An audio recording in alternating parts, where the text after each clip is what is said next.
My name is Aileen Zai, and I am the program manager for the Alzheimer's Association in this area.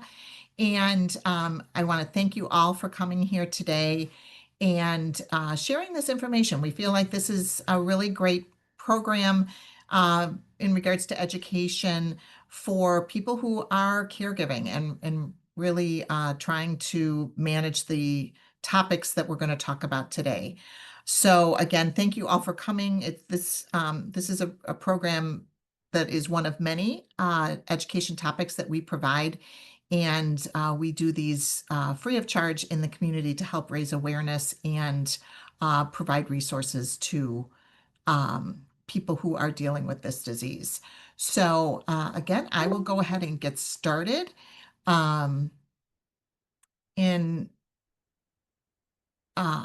This is probably one of the most common programs that we do. And the changing needs of the person dealing with dementia and Alzheimer's often signal that it's time to talk. So we have heard from many people that there are these difficult conversations that they've had to have with their parent or their loved one. And the topics that we find that they've reported the most difficult are going to the doctor, deciding when it's time to stop driving, and making legal and financial plans to cover future care needs. So these topics today will provide some tips on how to break the ice and have these difficult conversations, and also help you plan ahead and build a care team that communicates well with the person dealing with the disease, and give you the opportunity to hear from people who are dealing with similar issues. We have some videos included in our presentation and connect you with some valuable resources. So let's go ahead and jump in. So you may not think of yourself as a caregiver per se, but you may be noticing some changes or signs in the person that you care about that are causing you some concern. And so often we find ourselves avoiding or talking ourselves out of difficult conversations because none of us like to have those difficult conversations. So for several reasons, sometimes it's just our family members say they don't need our help. We assume that other family members who live closer maybe are having these conversations and taking care of things.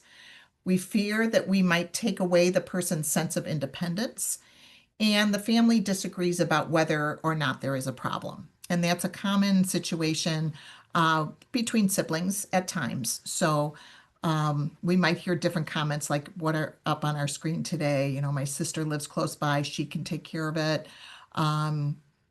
She's always been fiercely independent, and if I step in, she might be offended, different things like that.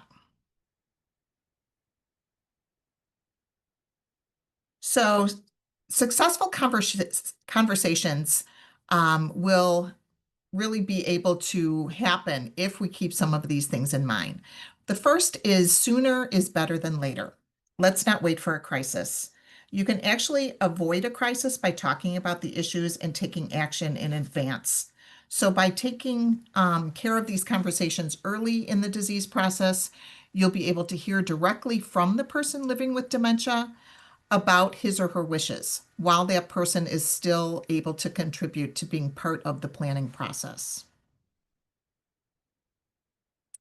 So despite the difficulty of these conversations, they need to take place to ensure that the person is safe and that their well-being is being addressed. So successful conversations start with being prepared in advance. So develop a plan for how to finesse the conversation, how to introduce the topic in a way that will be gentle and minimize resistance. The use of finesse goes beyond honesty.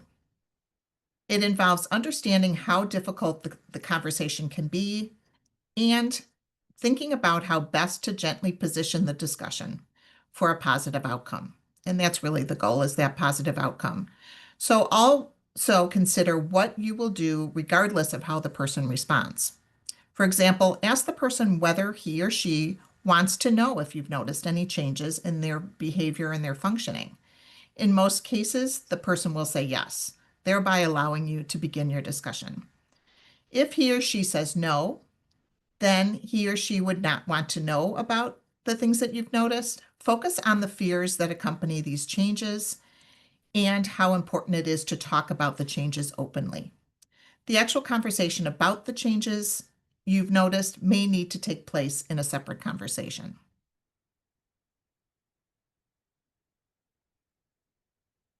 Oops. Oh, let's go back a bit.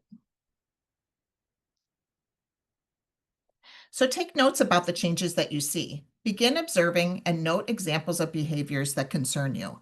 And it's really important to do that sort of as an ongoing basis. Maybe just keep a pad of paper close by where you're going to note those changes. So take notes as you see something of concern so that you can accurately talk about them when you've had the conversation. So write things down so that you don't forget the important points that you want to cover, and bring those notes with you when you want to have the conversation. Be prepared to talk about your own feelings. Use I statements and try to avoid any suggestion of blame or criticism of the person so that he or she is less likely to feel defensive or angry. Of course, we never want people to feel like we're ganging up on them. So be gentle in your discussion, keep the person's feelings in mind, and move forward from there. It's also a good idea to practice having these conversations in advance. Rehearsing, talking about sensitive topics with other family members will help you feel more comfortable when you have the actual conversation with the person with the symptoms. Perhaps exhibiting those and experiencing the symptoms of dementia will become more clear if you can present those in a way that they're going to accept.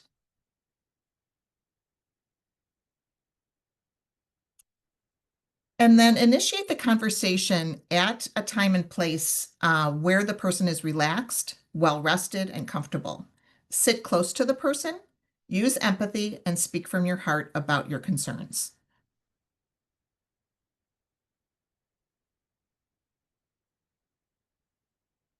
So, when someone in your life exhibits changes in thinking or behavior, it's important to be aware that these could be signs of Alzheimer's or another type of dementia.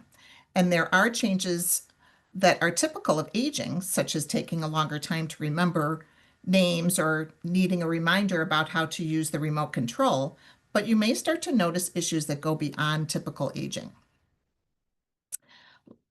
Such as the individual is getting lost in familiar places, withdrawing at social functions, asking the same question over and over, and forgetting recent events. People with dementia typically first recognize signs that have to do with forgetting how to do things that they used to do with ease, such as managing money or remembering appointments. Conversations go more smoothly if reference is made to these changes rather than those that the person has not noticed in himself or herself. So sometimes the person may be reluctant, fearful, or angry when you encourage them to seek help. And this can be because of his or her feelings about the disease or because of the effects of the disease itself. It can also reflect his or her cultural traditions, beliefs, or the stigma against the disease. But we have to have some tips and tools that can help us get the individual to the doctor.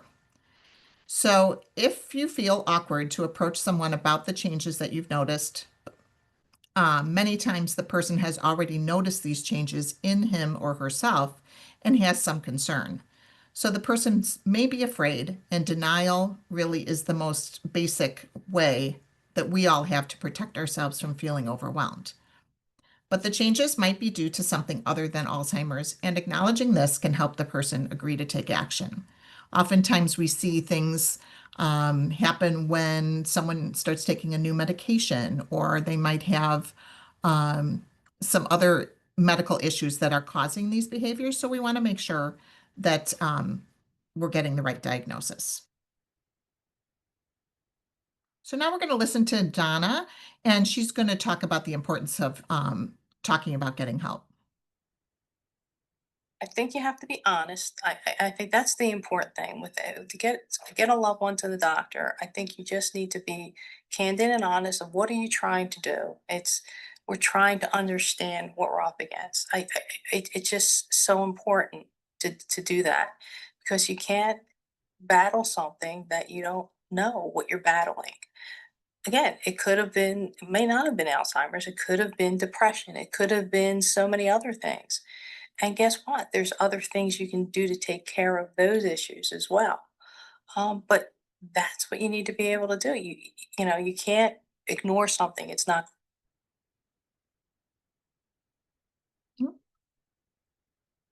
going to go away.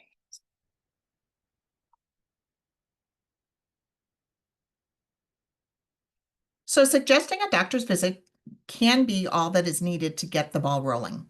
Other times, just being honest and direct is not enough, and the person needs more support or direction. So here are some ideas that can help. Use words that are most comfortable for that person. Be aware that the person may be sensitive to particular words, such as Alzheimer's. For example, you can say, let's talk with the doctor about the fact that you're having more trouble doing some things that you used to do, rather than, we need to have you see a doctor to do an assessment of Alzheimer's disease. That can be a little overwhelming. Let the person know that it's time for their annual wellness visit. The annual wellness visit, which has been offered at no charge by Medicare since January of 2011, is a visit for developing or updating a personalized prevention plan that can help prevent disease and disability. It includes an examination of the patient's cognitive and behavioral changes that may indicate a form of dementia like Alzheimer's disease. Many older adults may not have heard of this benefit, but taking advantage of it can be a way to get the person to have their cognition evaluated. Sometimes pairing an enjoyable outing with the doctor's visit helps. So you may want to suggest going to see the doctor and then maybe going to do something enjoyable together, such as lunch or visiting a favorite spot. And invite family to communicate concerns and questions to the doctor too. So whether you're able to be there for the appointment or not, you can prepare a list of your concerns and questions and provide that information to the doctor even before the appointment. There is the advantage of having the portal where you can send notes to the doctor ahead of time. So because of doctor-patient confidentiality and protections under HIPAA regulations, the doctor will not be able to speak with you about his or her patient without the signed release.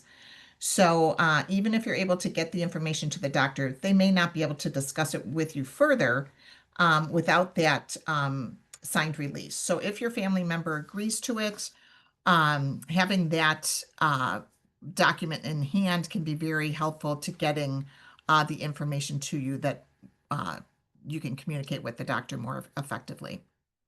And this release can be signed at the doctor's office. So if still reluctant, try using what we call a therapeutic fib.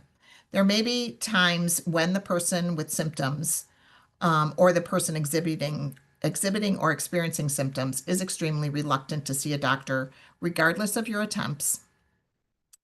And people with Alzheimer's often experience a reduced ability to good judgment and making good decisions. So sometimes this contributes to the person's reluctance to go to the doctor.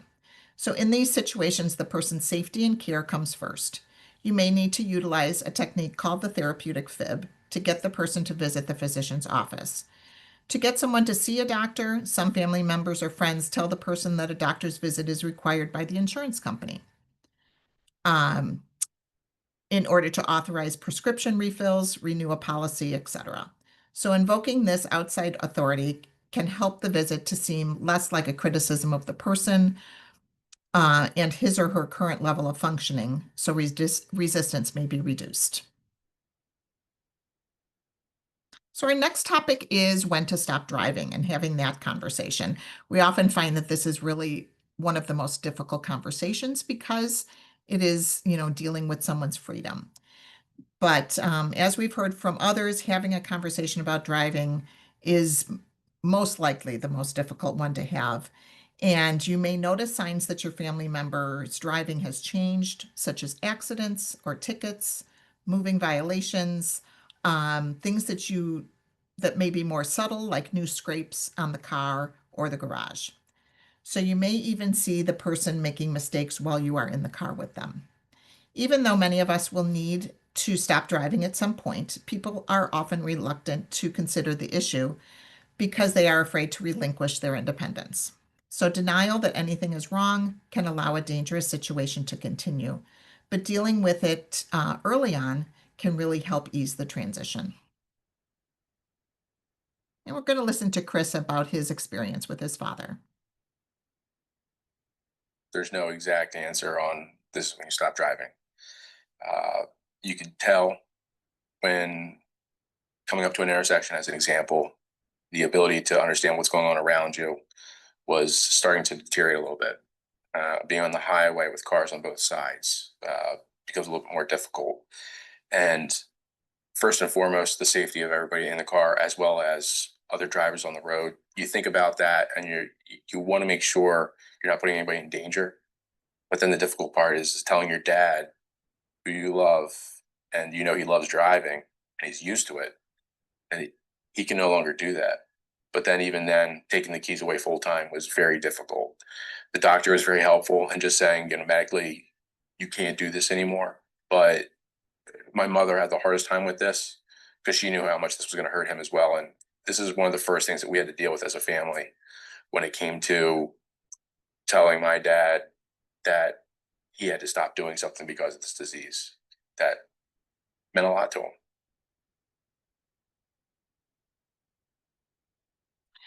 So, whether these changes in driving are due to dementia or not, here are some of the ideas that people have found helpful when discussing this really sensitive topic. So, planning ahead before an accident occurs. Before changes in the ability to drive are seen, talk about the fact that the person will need to stop driving at some point.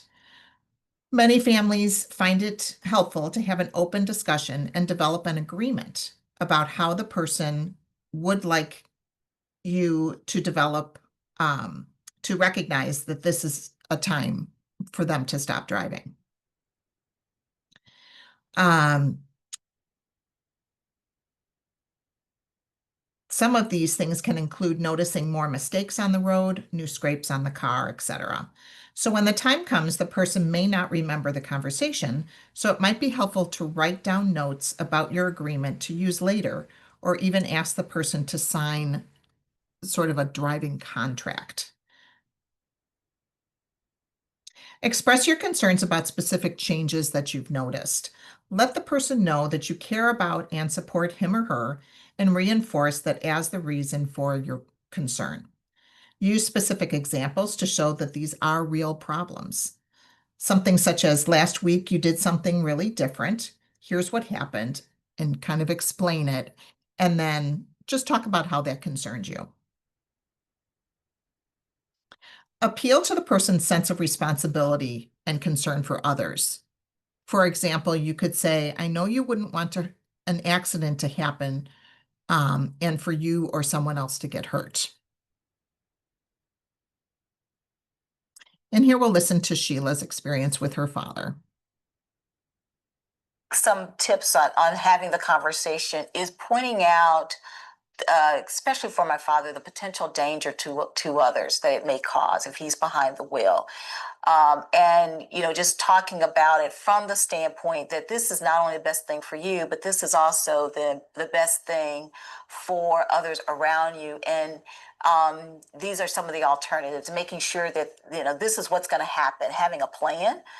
If mom can't take you then Uncle Thomas or some, will be here to take you, and we will make sure that you're getting out of the house and that you're doing some things. So, presenting the bad news, but then also presenting the plan.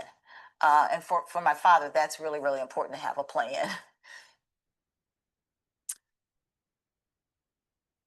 So as Sheila mentioned, having that plan um, for alternative transportation in advance is really important. So be sure to include transportation to places that would really help that person maintain their social connections and their hobbies, such as going to stores, appointments, um, anything where they're able to have social interaction, such as clubs and churches. So when you talk with the person, provide reassurance that you want to help them maintain all of those relationships and their active lifestyle, which is important. So we want to make sure that they know that their needs are going to be met, and you'll be included in that part of the plan. So incorporate the voice of an esteemed professional and have empathy. So ask a physician to write a letter or a prescription stating that the person must not drive, such as Chris discussed in his video. So use empathy in your conversation and think about ways to foresee and minimize the person's sense of loss. Consider talking about this from the standpoint of retiring from driving rather than giving something up. And we often think about, the fact that that's really that sense of freedom that they've had since they were 16, when they first got their driver's license, and that this is going to be a very big change, but that we're going to manage it together as a family. And here we'll listen to Wendy talk a little bit about how to use empathy when you're having that conversation. Talking to somebody about stopping driving, I think it's most important to understand that that is tied to someone's independence more than most things. And so by saying you can't do this anymore is like telling the person, it's like ripping away their independence. And that doesn't feel good for anybody. I know that I've always tried to put myself in that situation. What would I think if someone was saying this to me? You don't get to do this anymore. And how would I feel? And how would I want somebody to talk to me about this? And so if you try to I think sometimes too many people try to approach it as, very punitive. And I'm doing what's right for you. So why don't you understand, without really turning the tables and putting themselves in that position, understanding, how helpless that feels to take those things away. It's important to be thoughtful about what that experience is like for the individual.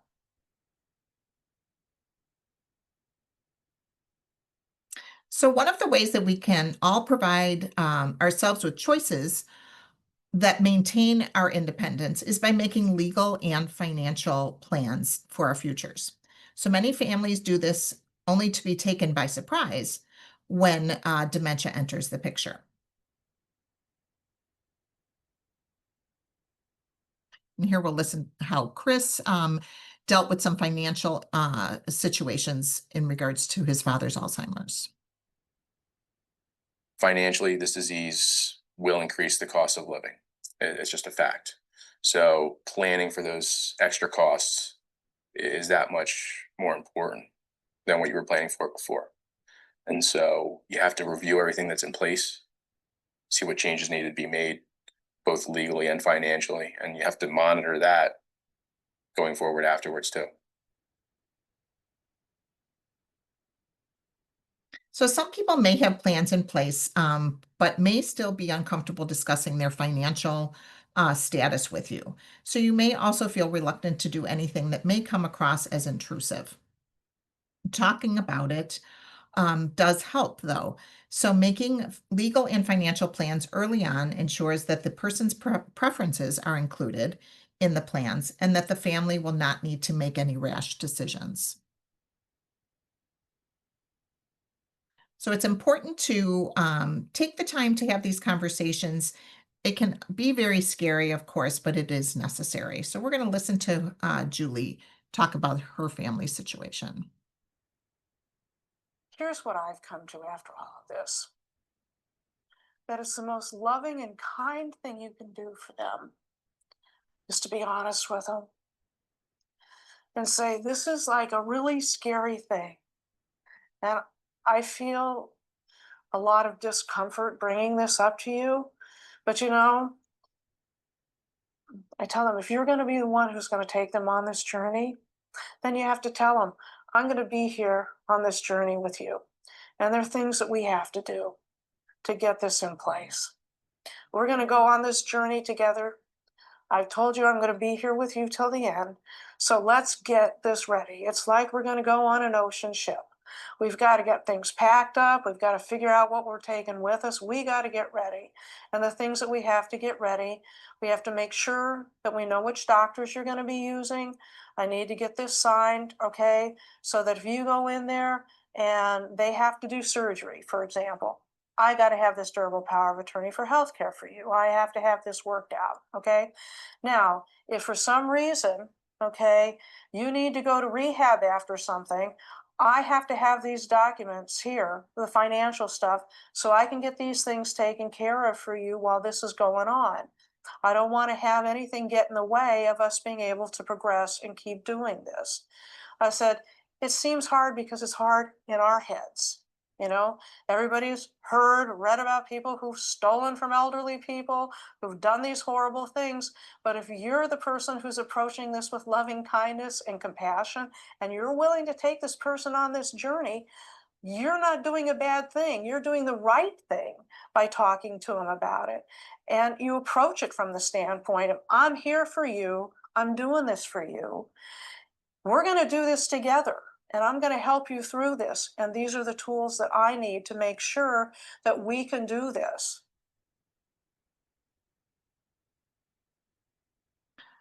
So, of course, these discussions may seem to go against some of our social norms and represent a sort of a shift in family roles. But understand that having these conversations will help you and the person living with dementia make the plans that are needed to get the best care and will allow you to connect and enjoy the time together in the future. So it can be tremendously reassuring to let the person know that you'll be part of that process, and going on that journey with them, and be there for them in the future. This way, the person that you love can feel that you are on the same team.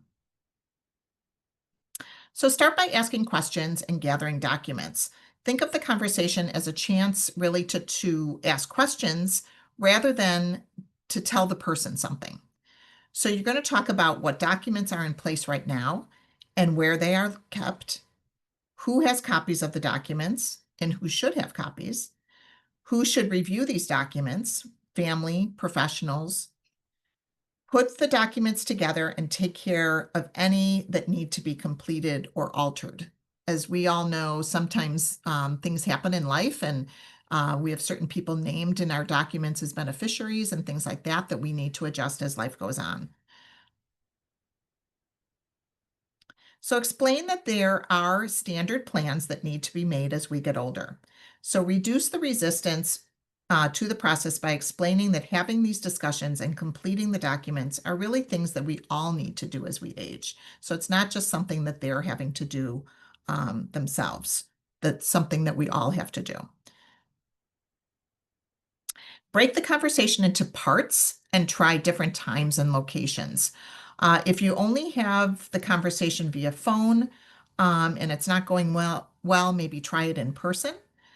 You can also write a letter to get the conversation started. Don't feel that you have to cover everything in one sitting.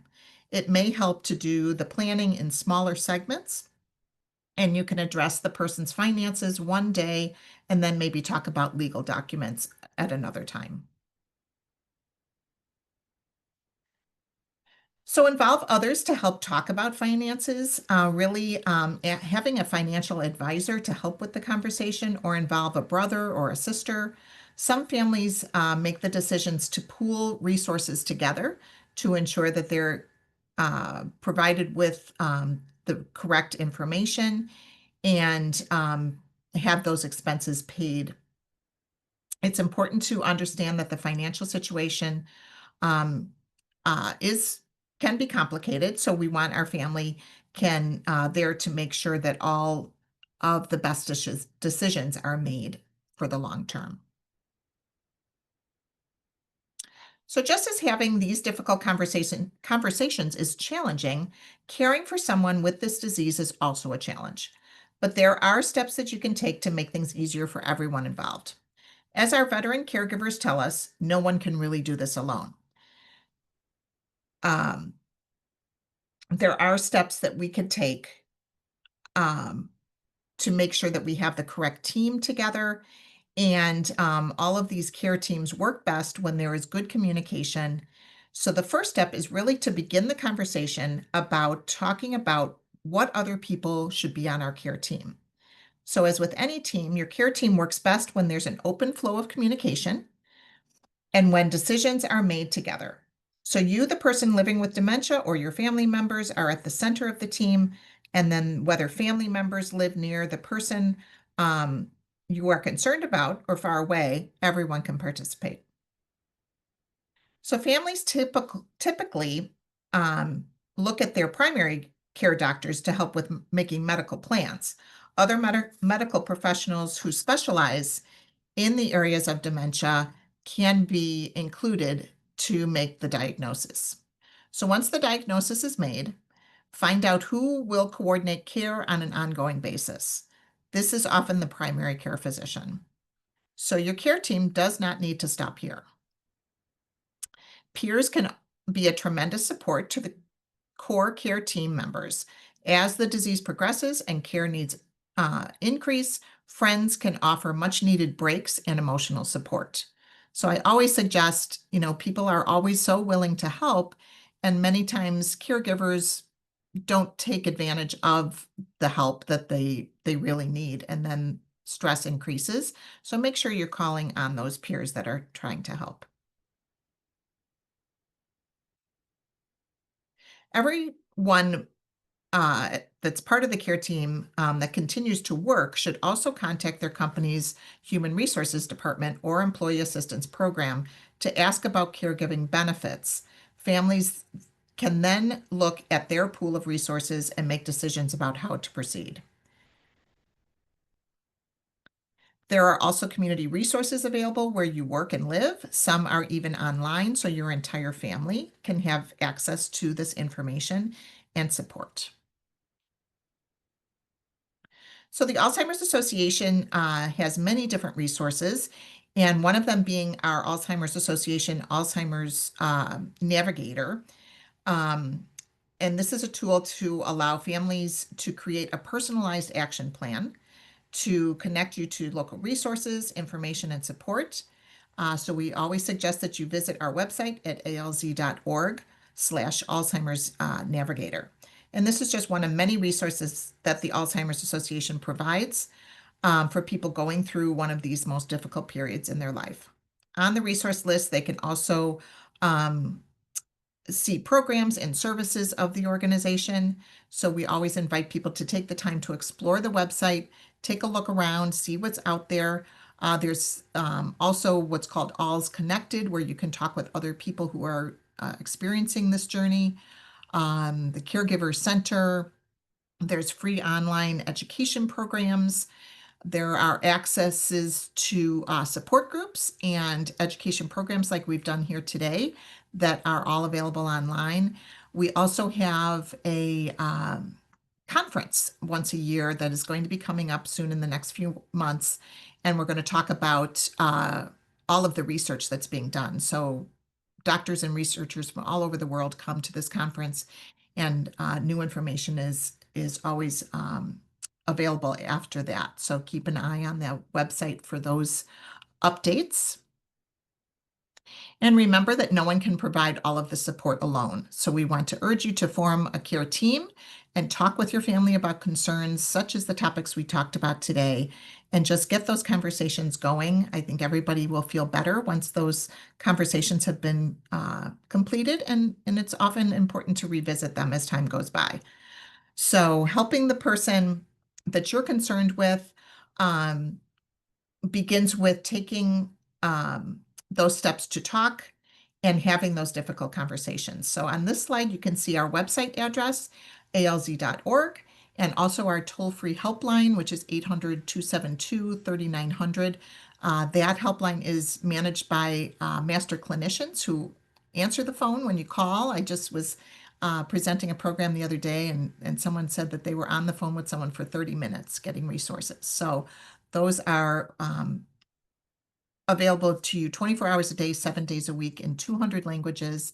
And we invite you to contact the helpline with any questions or concerns that you might have.